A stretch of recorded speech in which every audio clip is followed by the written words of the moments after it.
One of Israel's best-known football clubs has acquired its first Muslim players, triggering fears of violence and reopening the debate over how to deal with racism in the sport.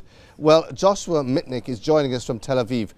Joshua, Beitar Jerusalem is hiring 2 Chechen Muslims, and it really does seem to have stirred things up out there.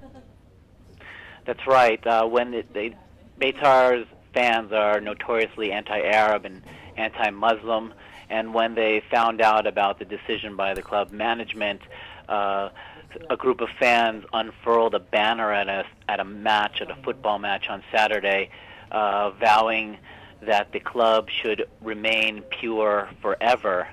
And this came on the eve of International Holocaust Remembrance Day, and it really stirred up some soul searching here.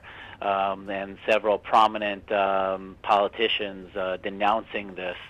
And then it spiked tensions because Beitar played a match last night against an Israeli Arab town in Jerusalem, and there was real concern about violence.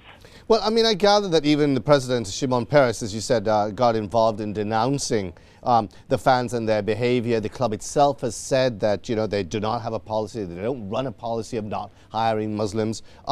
Yet, you know, what is the position with other clubs? Why is Beitar sort of standing out here? Right.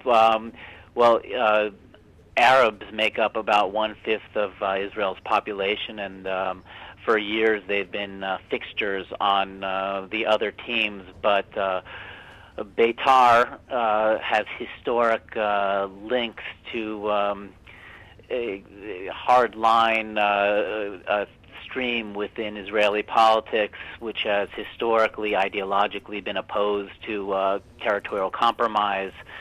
And so it naturally attracted a politically hardline fan base, and so through the years, for one reason or another, you know, activists for coexistence say it's an explicit de facto policy of discrimination. They've never had an Arab or Muslim player, and when Arab and Muslim players come to Beitar Stadium to play, they're routinely booed and taunted. I mean, it's interesting because the club is actually owned by a Russian, Arkady Gaidamak, and it looks as if perhaps he's trying to change this. Right, that's what he said, but he's also come under criticism because he's owned the team since 2005, and back when in his first days of ownership, a newspaper broke the story that a prominent Israeli Arab soccer team from the national team was willing to become the first Arab player to play on Beitar, and it didn't happen. So there's criticism that, you know, wondering why now, why not earlier. So there are a lot of questions being asked about you know, his motives. You know, 6 or 7 years into his tenure as owner. I mean, it's also interesting that people are now suggesting that perhaps the club should be considered illegal because of this, or as an illegal organization because of this racism.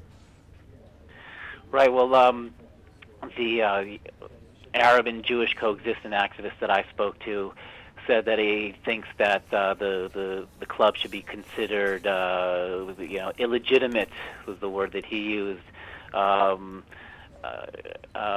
He said that he hopes for a domino effect in which public figures, more and more public figures, would come out against the club and denounce this de facto policy. Brilliant. Josh, that's all we have time for at the moment. Thanks a lot for joining us.